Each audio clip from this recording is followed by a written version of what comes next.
You know, I talk about a lot how the mainstream media lies to us all the time.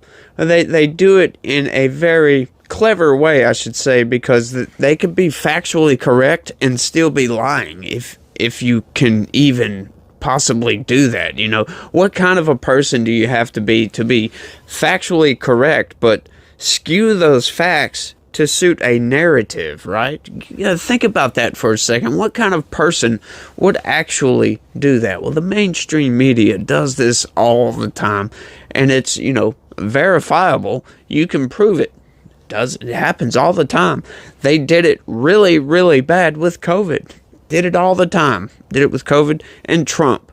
Trump is the biggest one. They will take something he said when he was joking, you know, like when Sean Hannity asked him, you know, there's suggestions you would be a dictator, blah, blah, blah. And he was like, only for the first day. And people are taking that seriously. Watch the clip. The dude was joking. But, you know, take it however you want. But the media does lie. Media lies all the time. And we're going to get into that. I'm going to go ahead and break down a story that's coming pretty much from two different things. The GOP debate and January 6th. So this one might get kind of spicy. So buckle up, folks. But what's up, everybody? How the hell's your day going? I hope you're having a pretty good day. If you're new around here, I'll always remind folks to please hit that subscribe button and turn on notifications. We cover political news, stuff you're not going to hear about in the mainstream, and we also debunk false narratives from the mainstream media. All the damn time. That's all we do. We mostly cover Congress because I feel like Congress is kind of important. You know, that's the elections where we vote in our congressmen is a lot more localized, I should say. So we have a lot more control on who we put into Congress. And there is a lot of corruption in Congress.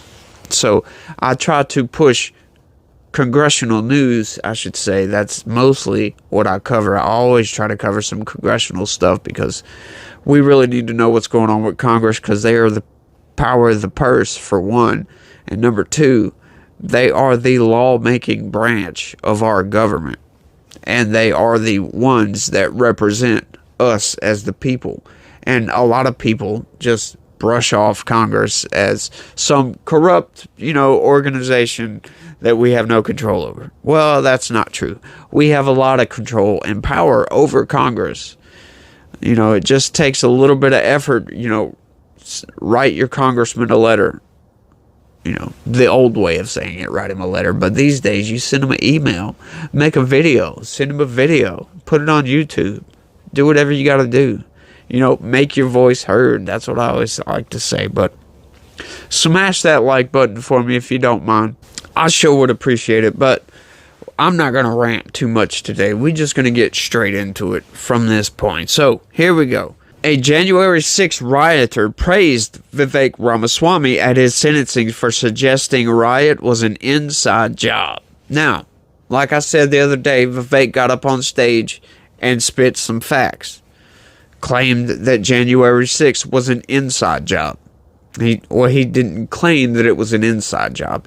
He said it appeared to be an inside job.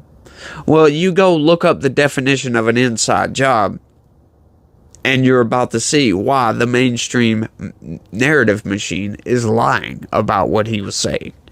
They're trying to make it seem like he's pushing a conspiracy theory when it's provable facts, what he's saying, based upon the definition of inside job and what he said. And we're going to bear that out in this video. So let's get into it, though. A former California police chief convicted of a conspiracy charge in the U.S. Capitol riot was sentenced Thursday to more than 11 years in prison after giving a speech that praised Republican presidential candidate Vivek Ramaswamy's suggestion the January 6, 2021 attack could have been an inside job. That's exactly what he said. And it's not a suggestion, it's more of an assertion. And at this point, by the end of this video, you're going to see that, yeah, that's proven facts that it was an inside job. Allan Hol, who who prosecutors say carried a hatchet in his backpack on January 6th, spun conspiracy theories as he spoke to a judge at his sentencing hearing, falsely claiming the 2020 election was stolen from former President Donald Trump and referring to the riot as a false flag operation. Now, I know this one may be a little bit contentious, and I don't believe that it was stolen, outright, like illegally stolen. Of course, the news media obviously did their thing, and they twisted the facts, and they told stories in such a manner to get people to vote for Joe Biden, vote against Donald Trump. They also kind of stole it in the sense that, like in Pennsylvania and other places, they changed the laws around the election without the approval of the state legislature, which the states are in charge of their own elections. So any election laws that are changed have to be approved by the state legislature, which wasn't done. It was just changed by the election officials. So that's legal, though.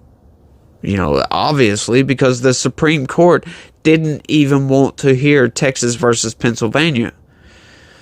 So I guess you can do that. If you're the top election official in your state, you can just change the law and get away with it, it seems like, because that's what they did in 2020. Only 8 other January 6 defendants have received a longer term so far. His sentence, the third longest January 6 sentence among those who were not charged with seditious conspiracy. Yeah, he got almost 12 years. Ramaswamy, a biotech entrepreneur running his first political campaign, has drawn attention in the GOP field with his rapid-fire, wide-ranging speeches in which he often discusses things he say are truths. Yeah, and they are. Like I said, provable. In suggesting that federal agents were behind January 6 during a GOP debate Wednesday, Ramaswamy promoted a conspiracy theory embraced by many on the far right who have argued Trump supporters were framed. That's not what he said at all. Go back and look at what he said. That's not what he said.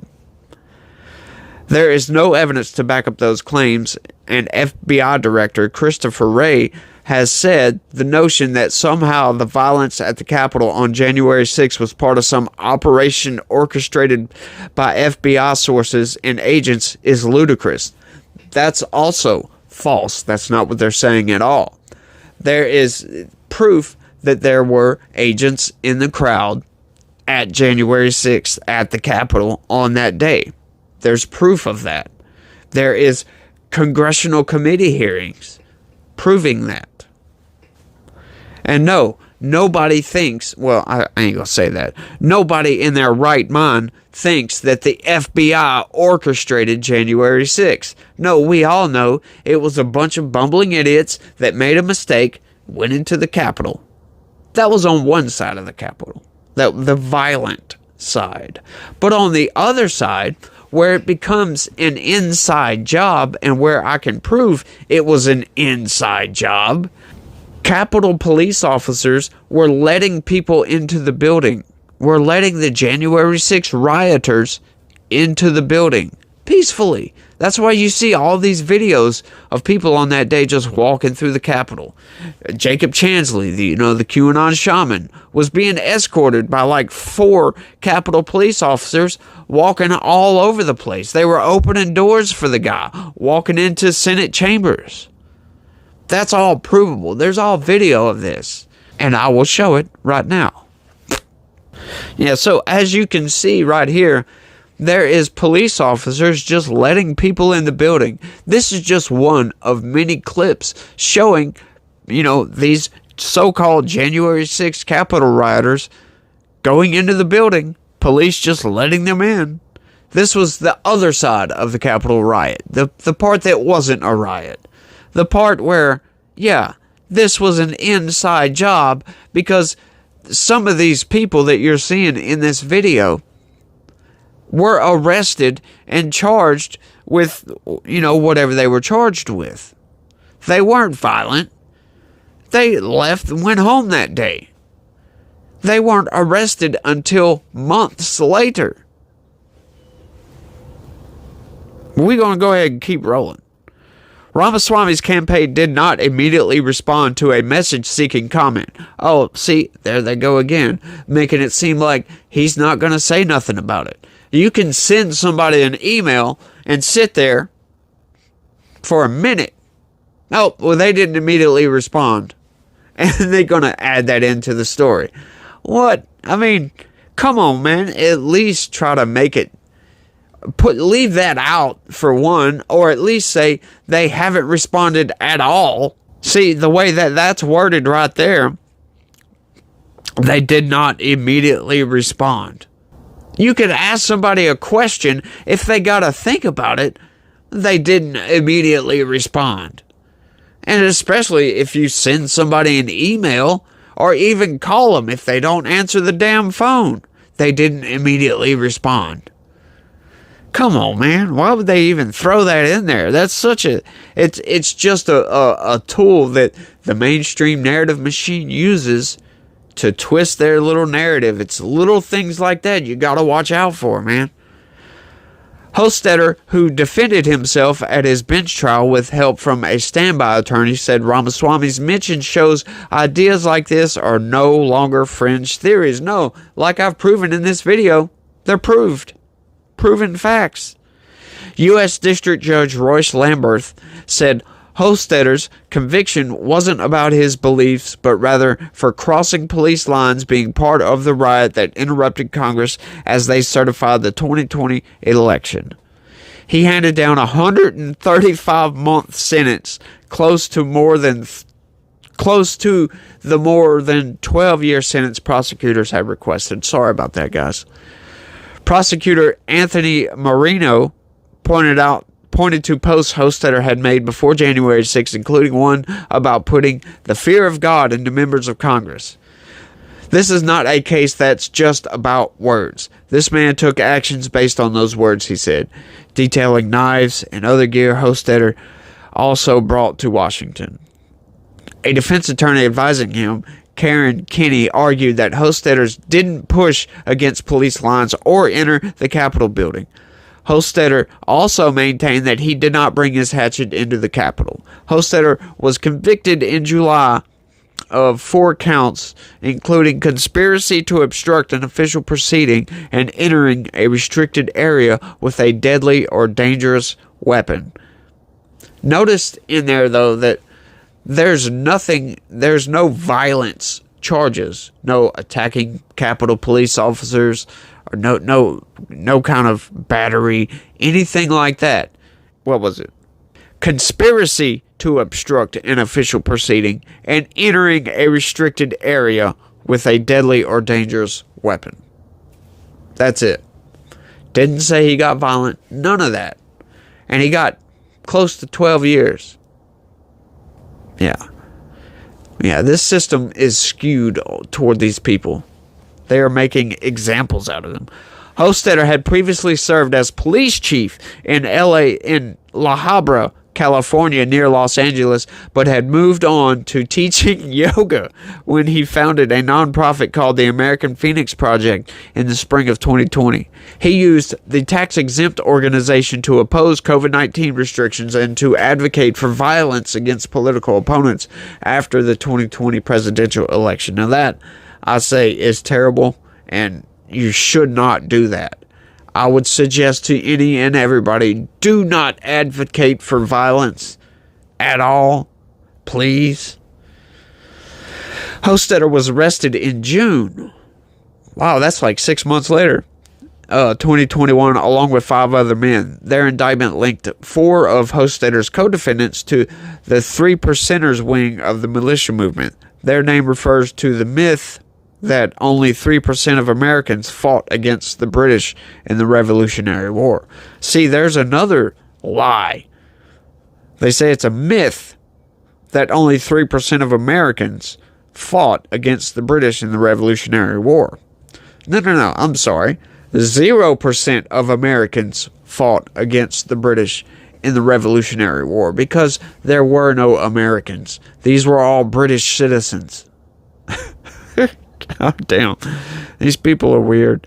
Hostetter said he doesn't have any connection to the Three Percenters movement and accused prosecutors of falsely portraying him as a caricature of some radical terrorist.